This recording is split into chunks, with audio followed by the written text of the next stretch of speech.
പ്രണയബന്ധങ്ങളിലെ തകർച്ചയും കുടുംബ പ്രശ്നങ്ങളും ആത്മഹത്യയിലും ആക്രമണത്തിലും കലാശിക്കുന്ന കാഴ്ചകൾ ഇന്ന് പതിവാണ്. കാമുകൻ വിവാഹത്തിൽ നിന്നും പിന്മാറിയതിന്റെ പേരിൽ യുവതി ജീവനൊടുക്കിയെന്ന വാർത്ത കഴിഞ്ഞ ദിവസം കൊട്ടാരക്കരയിൽ നിന്നും കേട്ടിരുന്നു. ആ കേസിൽ യുവാവിനെ പോലീസ് അറസ്റ്റ് ചെയ്തു. പിന്നാലെയാണ് പെരുമ്പാവൂരിൽ നിന്നും സമാനമായ മറ്റൊരു കേസ് റിപ്പോർട്ട് ചെയ്തത്. യുവതിയുടെ ആത്മഹത്യക്ക് പിന്നാലെ നടന്നത് നാടകീയ സംഭവങ്ങൾ. ആ കേസുകൾ ഉൾപ്പെടെ പരിശോധിക്കുകയാണ് പോലീസ് പട്രോൾ. സ്വാഗതം.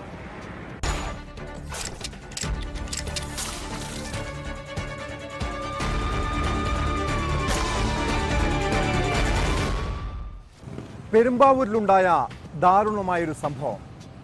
കാമുകൻ വിവാഹത്തിൽ നിന്നും പിന്മാറിയെന്നാരോപിച്ച് 21-കാരിയായ യുവതി ആത്മഹത്യ ചെയ്തു. പെരുമ്പാവൂർ സ്വദേശിനി ഫാത്തിമയാണ് ജീവനൊടുക്കിയത്.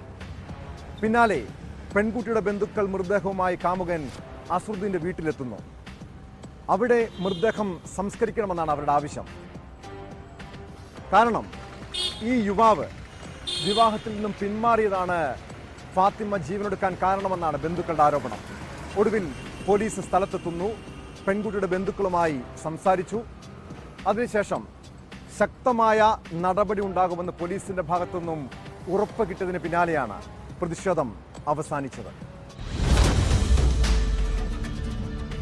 പെരുമ്പാവൂർ ചെറുവേലിക്കുന്ന് സ്വദേശിനിയായ ഫാത്തിമയെ സ്വന്തം വീടിനുള്ളിലാണ് മരിച്ച നിലയിൽ കണ്ടെത്തിയത്. കിടപ്പുമുറിയിലെ ഫാനിൽ ഷാളിൽ കെട്ടിത്തൂങ്ങിയാണ് മരിച്ചത്.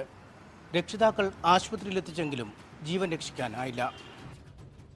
ഇൻക്വസ്റ്റ് നടപടികൾ പൂർത്തിയാക്കി മൃതദേഹം വിട്ടു നൽകിയതോടെയാണ് നാടകീയമായ സംഭവങ്ങൾക്ക് തുടക്കമായത്. സൗത്ത് വാഴക്കുളം സ്വദേശിയായ യുവാവുമായി ഫാത്തിമ പ്രണയത്തിലായിരുന്നു. ഇരുവരും തമ്മിലുള്ള വിവാഹം 6 മാസത്തിനു ശേഷം ഉറപ്പിക്കുകയും ചെയ്തു. എന്നാൽ ഇതിനിടയിൽ ഫാത്തിമയുടെ അവിചാരിതമായ മരണത്തിന് കാരണം ഈ യുവാവാണെന്നാണ് കുടുംബം ആരോപിച്ചത്. ഇതേ തുടർന്ന് സൗത്ത് വാഴക്കുളത്തുള്ള യുവാവിൻ്റെ വീട്ടിലേക്ക് മൃതദേഹം കൊണ്ടുപോവുകയും അവിടെ മൃതദേഹം സംസ്കരിക്കുകയും ചെയ്യണമെന്ന് കുടുംബം ആവശ്യപ്പെട്ടു. ഏറെ നേരം യുവാവിൻ്റെ വീട്ടുവളപ്പിൽ മൃതദേഹം ഇറക്കി വയ്ക്കുകയും ചെയ്തു. പിന്നീട് പോലീസ് സ്ഥലത്തെത്തി ചർച്ചകൾ നടത്തി ഈ മരണത്തിന് ഉത്തരവാദി യുവാവാണെങ്കിൽ അയാൾക്കെതിരെ നടപടിയെടുക്കാമെന്ന് ഉറപ്പ് നൽകി. ഇതേ തുടർന്നാണ് കുടുംബം മൃതദേഹം ഏറ്റുവാങ്ങി വീട്ടിലേക്ക് കൊണ്ടുപോയത്.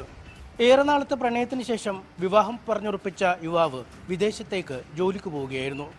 കഴിഞ്ഞ ദിവസം ഇരുവരും തമ്മിൽ അഭിപ്രായ ഭിന്നതകൾ ഉണ്ടാവുകയും താൻ വിവാഹത്തിൽ നിന്ന് പിന്മാറുന്നുവെന്ന് യുവാവ് യുവതിയെ അറിയിക്കുകയും ചെയ്യുകയായിരുന്നു. ഇതേ തുടർന്നാണ് യുവതി ആത്മഹത്യക്ക് ശ്രമിച്ചതെന്നാണ് നിഗമനം. എന്നാൽ ആത്മഹത്യാക്കുറിപ്പടക്കം യുവതിയുടെ പക്കൽ നിന്നും ലഭിച്ചിട്ടുമില്ല. കുടുംബത്തിന്റെ പരാതിയിൽ വളരെ വിശദമായ അന്വേഷണം നടത്താനാണ് പോലീസ് തീരുമാനിച്ചിരിക്കുന്നത്. പോസ്റ്റ്മോർട്ടത്തിന് ശേഷം മൃതദേഹം ബന്ധുക്കൾക്ക് വിട്ടു നൽകി കബറടക്കി.